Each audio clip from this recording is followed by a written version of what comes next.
कक्षा 9वीं के मेरे विद्यार्थियों, लास्ट लेक्चर में हमने कबीर के पूरक पठन के प्रथम 2 परिच्छेदों का अध्ययन किया। आज से हम पन्ना क्रमांक 8 का लास्ट पैराग्राफ परिच्छेद शुरू करने जा रहे हैं। ध्यान से सुनिए। अखड़ता कबीरदास का सर्व प्रधान गुण नहीं है। अखड़ता यानी कड़ापन, सर्व प्रधान यानी प्रमुख, यानी कड़ापन या स्वाभिमान कबीरदास का प्रमुख गुण नहीं है। जब वे अवधूत या योगी को संबोधन करते हैं तभी उनकी अखड़ता पूरे चढ़ाव पर होती है। यानी यहाँ योगी पुरुष आत्मज्ञानी, योगी यानी सिद्ध पुरुष आत्मज्ञानी, और ऊपर की लाइन में दिया है कि अवधूत यानी सन्यासी, साधु, योगी, यह क्या करते हैं? संबोधन करते हैं, तभी वे अपना स्वाभिमान यानी पूरे चढ़ाव पर ऊपर जाकर बैठते हैं। ये योग के विकट रूपों का अवतरण करते हैं। विकट यानी भयंकर, अवतरण यानी उतरना, नीचे आना। कहाँ से? गगन और पवन की पहली बुझाते रहते हैं। यानी वे सुन्न और सहज का रहस्य पूछते रहते हैं।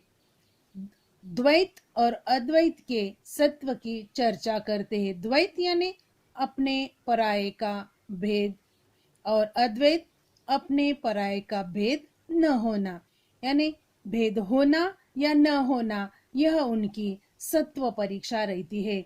यानी संवेदना रहित, स्पंदन रहित इनका यह स्वभाव यहाँ नजर आता है। उनकी साधना किस प्रकार होती है? ऊपर की जो 3-4 लाइनें जो दी है उनका पद भी नीचे दिया हुआ है। अवधू अक्षरहु सो न्यारा, जो तुम पवना गगन चढ़ाओ, गुफा में बासा। गगना पवना दोनों बिन से कह गया जोग तुम्हारा। जोग यानी योग। तो कबीरदास जी हमें इस परिच्छेद से क्या समझाना चाहते हैं?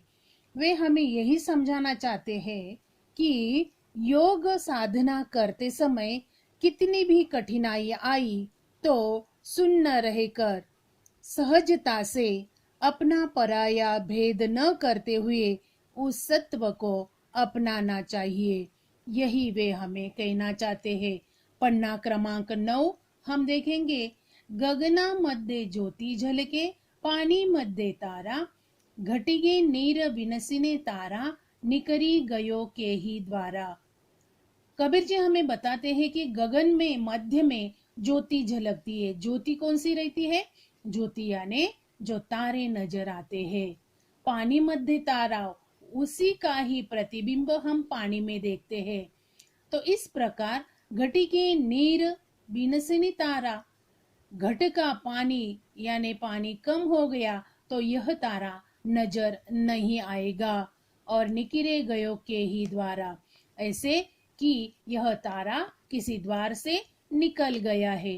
तो इस प्रकार यहाँ अखड़ता स्वभाव, कबीर का स्वाभिमान, यह प्रधान गुण नहीं है, ऐसा लेखक हमें बताना चाहते हैं। नेक्स्ट पैराग्राफ हम देखेंगे। परंतु वे स्वभाव से फक्कड़ थे। अच्छा हो या बुरा, खरा हो या खोटा, जिससे एक बार चिपट गए उससे जिंदगी भर चिपटे रहो, यह सिद्धांत उन्हें मान्य नहीं था।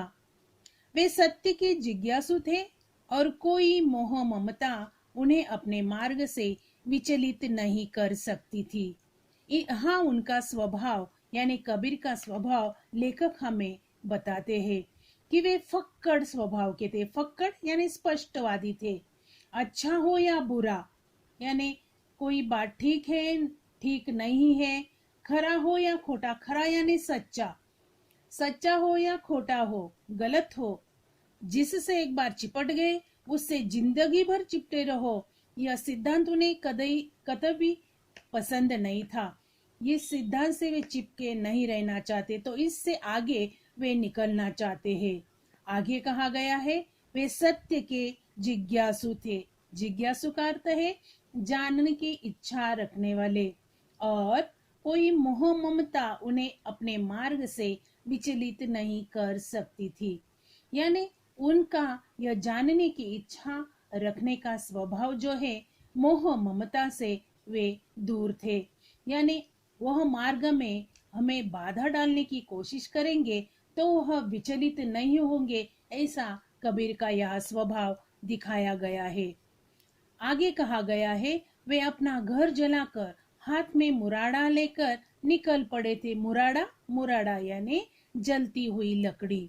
यानी सर्वस्व का त्याग करते हुए हाथ में सिर्फ एक लकड़ी लेकर और बाहर वे निकल पड़े थे। किसके लिए? इस संसार के लिए। और उसी को साथी बनाने को तैयार थे जो उनके हाथों अपना भी घर जलवा सके। यानी उन्हें कैसे साथियों की जरूरत थी जो कि उनका अनुकरण कर सके। अनुकरण यानी अपना सर्वस्व का त्याग करते हुए दूसरों के काम आने के लिए वे अपने सर्वस्व का त्याग करके बाहर निकले थे। यानी घर बार सब उन्होंने छोड़ दिया था। जो अभी मैंने आपको समझाया उसी के ही दो लाइन, दो पद यहाँ दिए गए हैं। हम घर जारा अपना, लिया मुराड़ा हाथ, अब घर जारो तासु का, जो चले हमारे साथ। उन्हें कैसा व्यक्ति पसंद था? जो कि उनका अनुकरण कर सके, उनके जैसा हाथ में जलती हुई लकड़ी लेकर चले। और जब घर जारो तासु का, तासु यानी उसका, अपने घर को छोड़कर जो उनके साथ चले, हमारे साथ यानी उनके साथ चलने के लिए तैयार होगा। यानी स्पष्टवादिता यहाँ कबीर की नजर आती है। उनका यह स्वभाव दिखाया गया है। नेक्स्ट पैराग्राफ, वे सिर से पैर तक मस्त मौला थे। मस्त जो पुराने कृत्यों का हिसाब नहीं रखता, वर्तमान कर्मों को सर्वस्व नहीं समझता और भविष्य में सब कुछ झाड़ फटकार निकल जाता है। यानी सिर से पैर तक वे मस्त मौला थे। यानी मन में जो आया, जो लोगों के लिए अच्छा होगा, वही वे करते थे। मस्त का अर्थ यहाँ दिया है, मस्त यानी जो पुराने कृत्यों का हिसाब नहीं रखता। यानी जो सामने वर्तमान में जो कर्म सामने आता है वह सर्वस्व अपना लेते हैं और उन्हीं का भविष्य में उपयोग करते हैं। यानी सब कुछ झाड़ फटकार निकल जाता है। यानी भविष्य में क्या होने वाला है इसके बारे में वे सोचते रहते हैं। वर्तमान कर्मों पर अपना ध्यान वे आकर्षित करते हैं। जो दुनियादार किए कराए का लेखा जोखा दुरुस्त रखता है वह मस्त नहीं हो सकता। आगे वे कहते हैं कि जो दुनियादारी करने वाला है, यानी जो किया है करने वाला है, इसका लेखा जोखा रखता है। लेखा जोखा यानी लिख कर रखता है, इतना देना है, ये करना है, वो करना है। यानी यह करने वाला व्यक्ति मस्त नहीं हो सकता। मस्त व्यक्ति कैसा रहता है? मैंने कहा कि कृत्यों का हिसाब नहीं रखता। संत कबीर को यह ऐसा व्यक्ति पसंद नहीं था। जो अतीत का चिट्ठा खोलते रहता है वह भविष्य का क्रांतदर्शी नहीं बन सकता। क्रांतदर्शी यानी सर्वज्ञ, दूरदर्शी नहीं बन सकता। यानी भविष्य के बारे में जो सोचता ही नहीं वह मस्त कभी नहीं हो सकता। जो मतवाला है वह दुनिया के माप जोक से अपनी सफलता का हिसाब नहीं करता।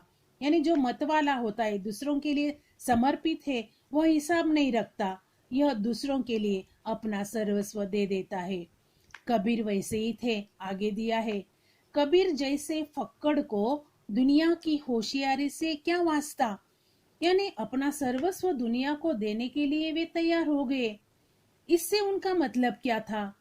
आगे दिया है, ये प्रेम के मतवाले थे मगर अपने को उन दीवानों में नहीं गिनते थे जो माशूक के लिए सर पर कफर बांधे फिरते हैं। आजकल के माशूक कैसे रहते हैं? जो भी करना है मन में सोचते नहीं, करते रहते हैं। लेकिन ये प्रेम के मत वाले थे। दूसरों को अपने कृति द्वारा कुछ न कुछ देने की कोशिश वे अवश्य करते थे। यहाँ पद दिया गया है, हमन है इश्क मस्ताना, हमन को होशियारी क्या, रहे आजाद यहाँ जग से, हमन दुनिया से यारी क्या, जो बिछुड़े है पियारे से, भटकते दर बदर फिरते, हमारा यार है हम में, हमन को इंतजारी क्या। इन्हीं का अर्थ पहले मैंने समझाया कि जो अतीत का चिट्ठा खोले रहता है वह भविष्य का क्रांतदर्शी यानी दूरदर्शी नहीं बन सकता। जो मतवाला है वह दुनिया के माप जोक से अपनी सफलता का हिसाब नहीं करता। कबीर के जैसे फक्कड़ को दुनिया की होशियारी से क्या वास्ता। ये प्रेम के मतवाले थे मगर अपने को उन दीवानों में नहीं गिनते थे जो माशूक के लिए सर पर कफन बांधे फिरते हैं। इन्हीं इन 4 पदों का, लाइनों का, पंक्तियों का अर्थ है। आगे देखेंगे। इसलिए ए फक्कड़ राम किसी के धोखे में आने वाले न थे। फक्कड़ राम कबीर को कहा गया है, यानी ये स्पष्टवादी थे, इसलिए कोई इन्हें धोखा भी नहीं दे सकता था। दिल जम गया तो ठीक है और न जमा तो राम राम करके आगे चल दिए। यानी किसी ने सुना तो ठीक, नहीं सुना वह उन्हें छोड़कर राम राम करते हुए आगे बढ़ते थे। योग प्रक्रिया को उन्होंने डट कर अनुभव किया, पर जची नहीं, जचना पसंद आना।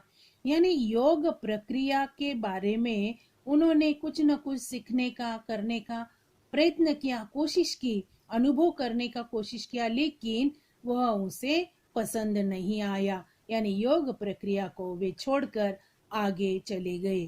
तो यहाँ तक हमने देखा, यहाँ कबीर का स्वभाव, उनका उपदेश यहाँ हमें प्राप्त होता है।